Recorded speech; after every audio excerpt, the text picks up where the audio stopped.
2. The Anglo-French War. One brief but tragic incident, which occurred within a century after the European War, may be said to have sealed the fate of the first men. During this century, the will for peace and sanity was already becoming a serious factor in history. Save for a number of the most untoward accidents to be recorded in due course, the party of peace might have dominated Europe during its most dangerous period, and through Europe, the world. With either a little less bad luck or a fraction more of vision and self-control at this critical time, there might never have occurred that aeon of darkness in which the first men were presently to be submerged. For had victory been gained before the general level of mentality had seriously begun to decline, the attainment of the world state might have been regarded not as an end, but as the first step toward true civilization. But this was not to be. After the European War, the defeated nation, formerly no less militaristic than the others, now became the most pacific and a stronghold of enlightenment. Almost everywhere, indeed, there had occurred a profound change of heart, but chiefly in Germany. The victors, on the other hand, in spite of their real craving to be human and generous, and to found a new world, were led partly by their own timidity, partly by their governors' blind diplomacy, into all the vices against which they believed themselves to have been crusading. After a brief period in which they desperately affected amity for one another, they began to indulge once more in physical conflicts. Of these conflicts, two must be observed. The first outbreak, and the less disastrous for Europe, was a short and grotesque struggle between France and Italy. Since the fall of ancient Rome, the Italians had excelled more in art and literature than in martial achievement, but the heroic liberation of Italy in the 19th Christian century had made Italians peculiarly sensitive to national prestige. And since among Western peoples national vigour was measured in terms of military glory, the Italians were fired by their success against a rickety foreign domination to vindicate themselves more thoroughly against charges of mediocrity in warfare. After the European War, however, Italy passed through a phase of social disorder and self-distrust.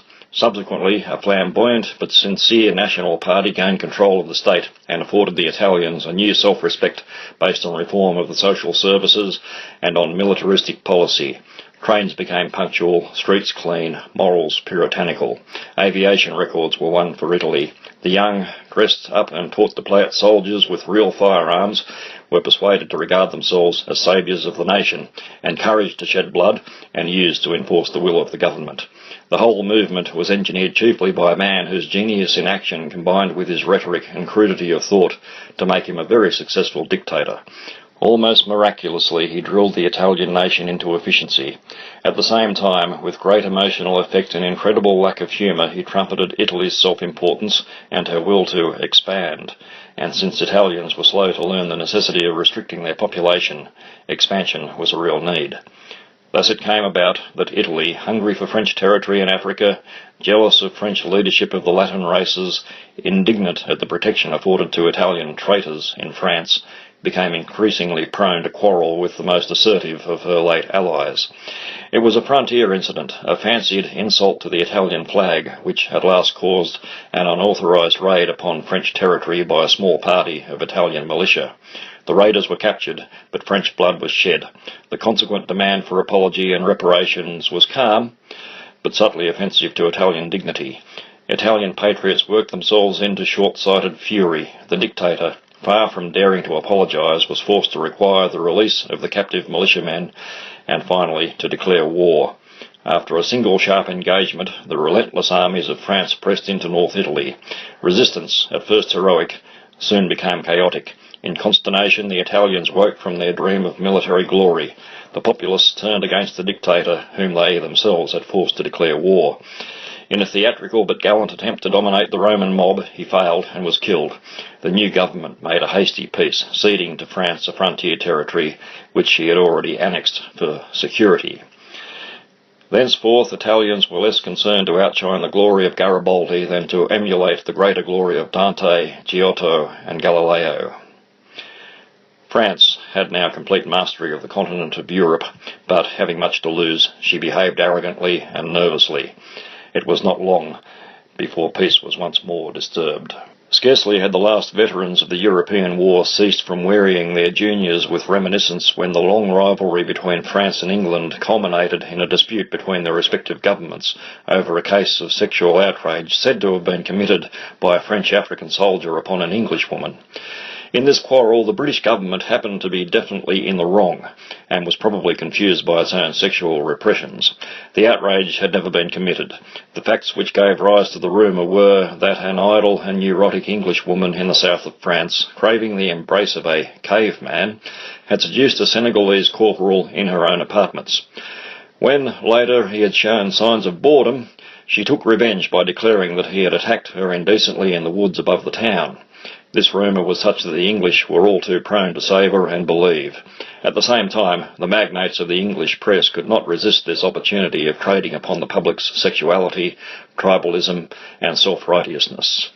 There followed an epidemic of abuse and occasional violence against French subjects in England, and thus the party of fear and militarism in France was given the opportunity it had long sought, for the real cause of this war was connected with air power. France had persuaded the League of Nations, in one of its less intelligent moments, to restrict the size of military aeroplanes in such a manner that, while London lay within easy striking distance of the French coast, Paris could only with difficulty be touched by England. This state of affairs obviously could not last long. Britain was agitating more and more insistently for the removal of the restriction. On the other hand, there was an increasing demand for complete aerial disarmament in Europe, and so strong was the party of sanity in France that the scheme would almost certainly have been accepted by the French government. On both counts, therefore, the militarists of France were eager to strike while yet there was opportunity. In an instant, the whole fruit of this effort for disarmament was destroyed. That subtle difference of mentality which had ever made it impossible for these two nations to understand one another was suddenly exaggerated by this provocative incident into an apparently insoluble discord. England reverted to a conviction that all Frenchmen were sensualists, while to France the English appeared, as often before, the most offensive of hypocrites. In vain did the saner minds in each country insist on the fundamental humanity of both. In vain did the chastened Germans seek to mediate. In vain did the League, which by now had very great prestige and authority, threaten both parties with expulsion, even with chastisement. Rumour got about in Paris that England, breaking all her international pledges, was now feverishly building giant planes which would wreck France from Calais to Marseille, and indeed the rumour was not wholly a slander, for when the struggle began the British Air Force was found to have a range of intensive action far wider than was expected. Yet the actual outbreak of war took England by surprise. While the London papers were selling out upon the news that war was declared, enemy planes appeared over the city. In a couple of hours, a third of London was in ruins, and half her population lay poisoned in the streets. One bomb, falling beside the British Museum, turned the whole of Bloomsbury into a crater, wherein fragments of mummies, statues, and manuscripts were mingled with the contents of shops and morsels of salesmen and the intelligentsia. Thus in a moment was destroyed a large proportion of England's most precious relics and most fertile brains. 2. The Anglo-French War.